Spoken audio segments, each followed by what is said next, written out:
Hello, everyone. Mike Arnold here, co-founder of Path Trading Partners, along with Bob Iacchino. Hope everyone is doing well. We're going to do our stock sector ETF overview. By the way, if you are new here, please do consider subscribing, ringing that bell, and hitting the like button.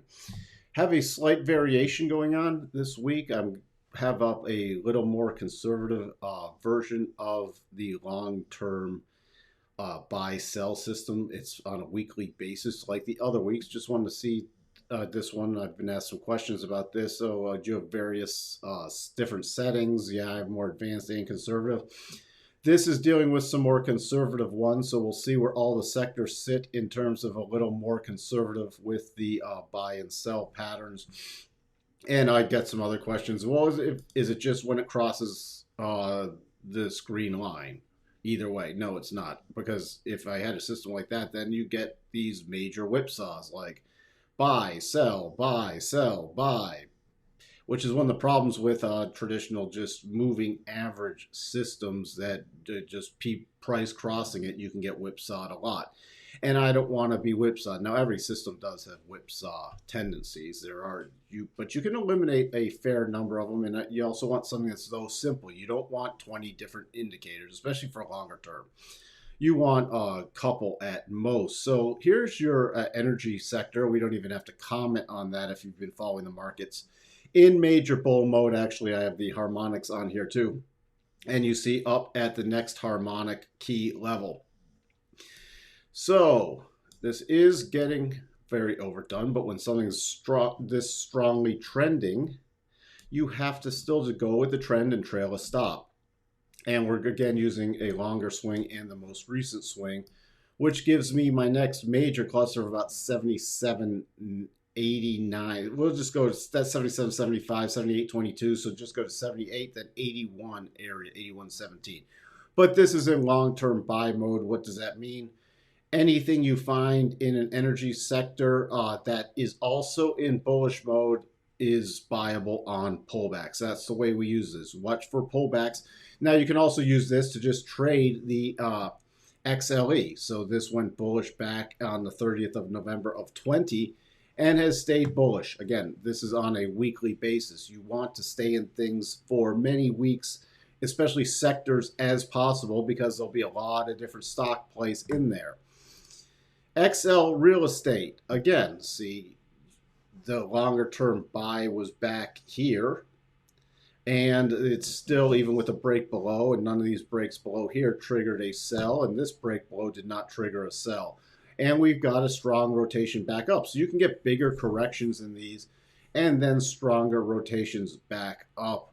So keep that in mind. Another thing you can do for this, for your longer term things, again, put on your harmonics.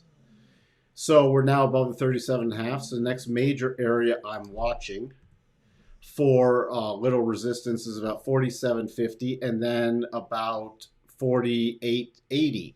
Once we get a weekly close above 48.80, I'll be targeting the most recent highs. But I need that weekly close above 48.80. But real estate, especially with this pullback and the rotation back up, is still in bullish mode. Now, it came down and it came closer to triggering a sell. So because it's hovering around this area, I want to choose the strongest stocks in the real estate sector, not the weakest stocks. I want the strongest stocks. So this helps me fine tune, say, okay, we're closer to a sell, but still no sell. So I can still target real estate stocks. I just want to make sure they're very strong.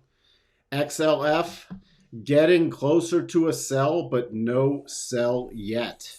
So we'll be keeping a close eye on this. And again, we've broken below this key support significant level, but there's no longer term sell on any rally. That's your minor resistance of about 37.50, and major resistance then is up right around the middle of this horizontal channel. So even on a bounce back to 39.08, it could roll over again. Now, because it's so close, it's still no sell signal, but it's so close, I need something very strongly outperforming in the financial sector to be interested in it. So when this gets in close to buys, like the last major buy was over here, when it gets close to buys, all right, I might start targeting before it's even gone to a buy signal. I'm going to be targeting things that are outperforming in that. And then when it gets to a buy, even get more aggressive. When it gets close to a sell, I really need something outperforming. If I can't find something outperforming, I'm just sitting on my hands. And once it goes to sell, I'm completely just out unless, again, something has major outperformance. But even if it has major outperformance, a lot of times it can get dragged down with the rest of the financial sector. XLK, the technology, still no long-term sell on the more conservative system still. We do have this head and shoulders. I am watching. Those are the targets below. So we had the bounce back last week, a little rollover. But again, it's just been in bullish mode for quite some time, pretty much since April of 20.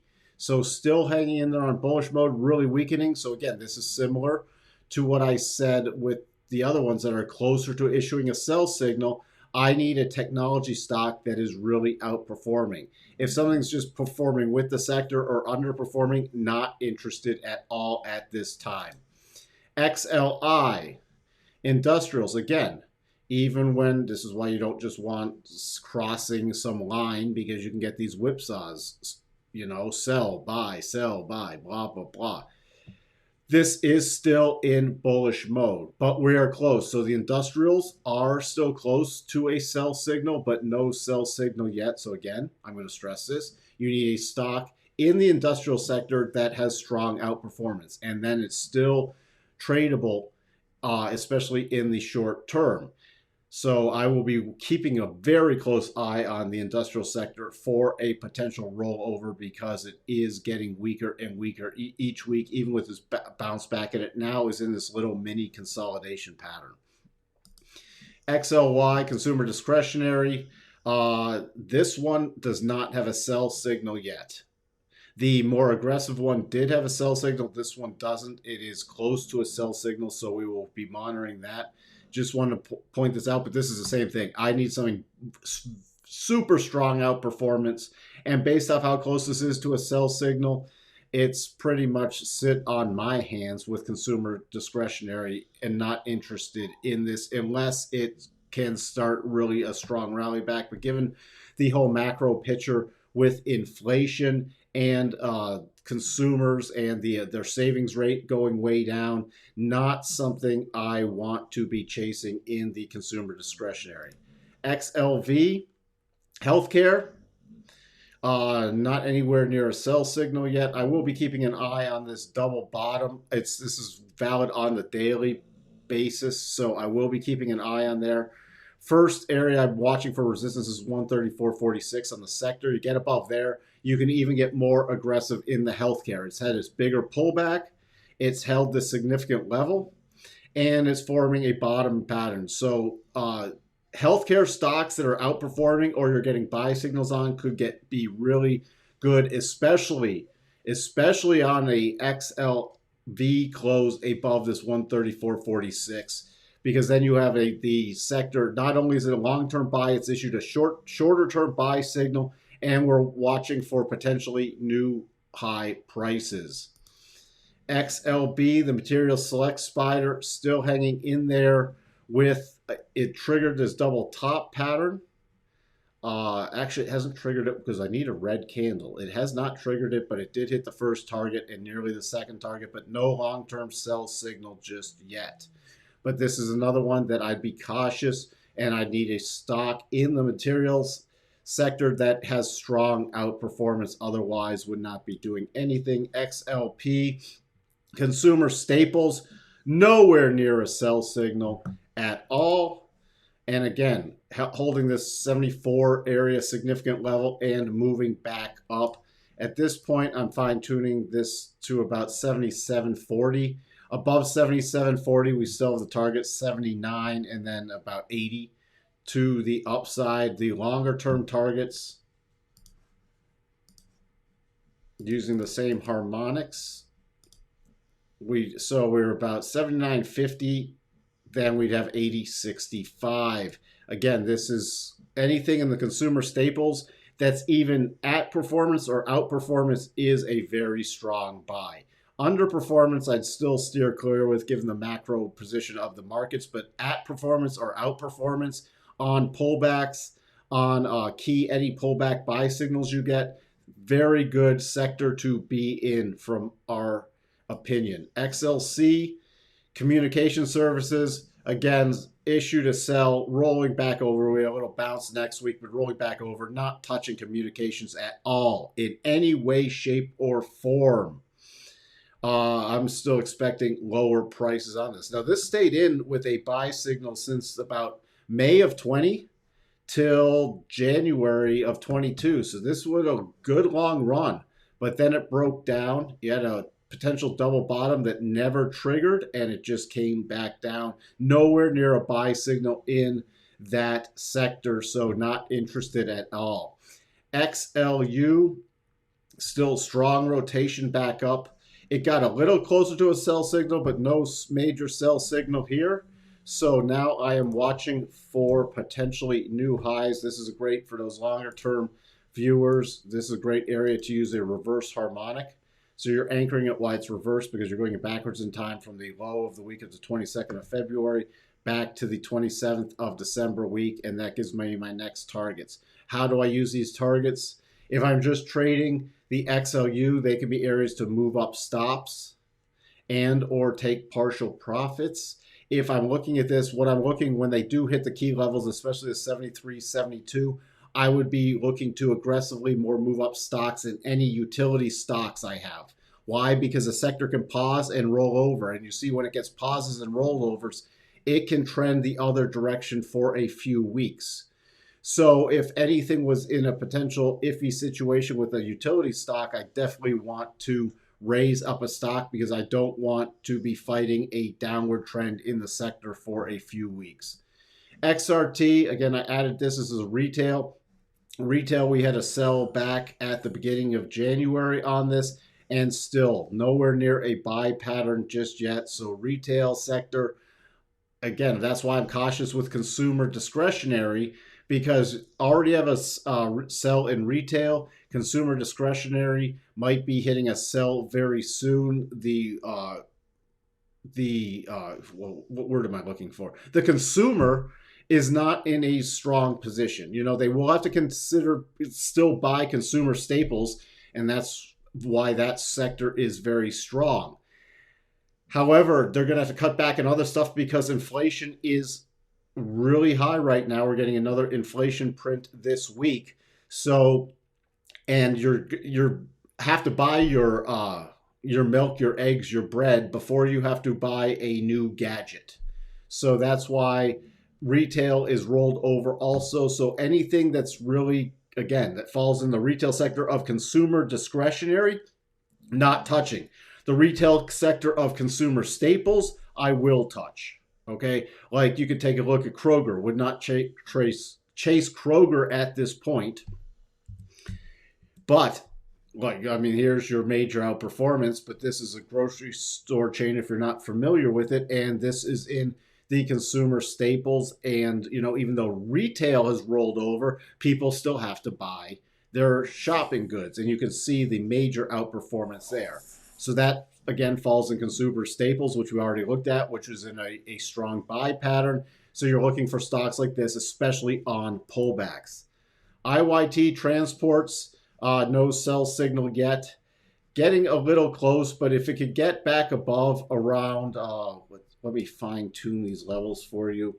Get back above about 270, I can get a little more aggressive. Right now, I'm just really watching if it's in this range. I need a transportation stock that is on a strong outperformance. If it's not strong outperformance, and that doesn't mean it can't pull back, it just has to be outperforming the sector and the markets, and then I will watch for pullback entries in that. If it's questionable or caught in a horizontal trading channel, not interested in transportation stocks like that at all.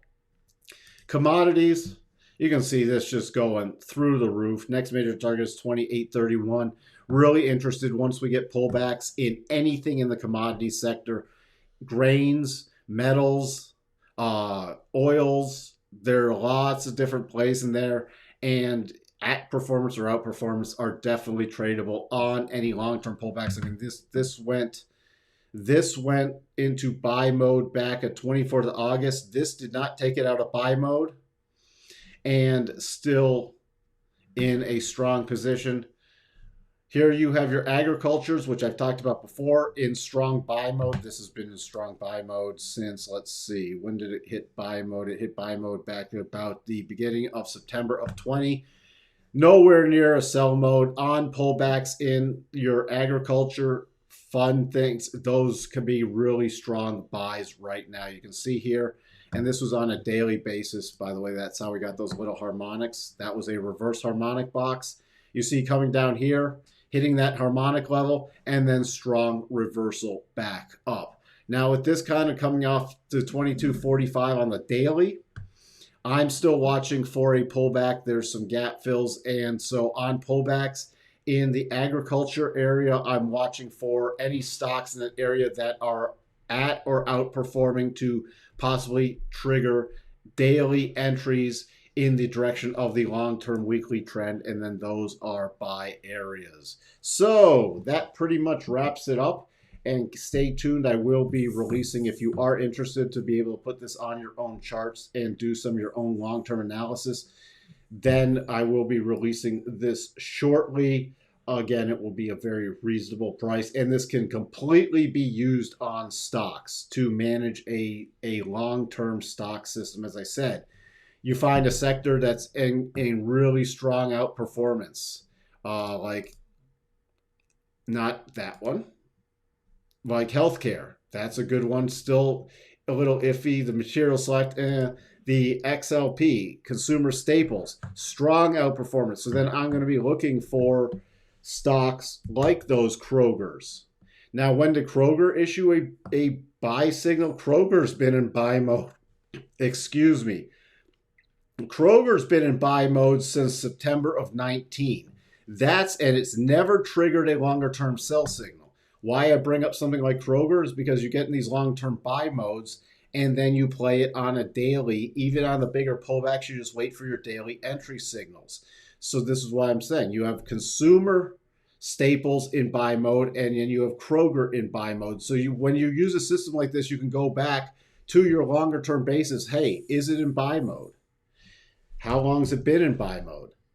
Okay. For example, Home Depot, which was in buy mode since roughly April of 20, is still technically in buy mode. Now it's getting closer to a sell signal, so we're monitoring this quickly. But you could even stay with this, and there's been some bullish action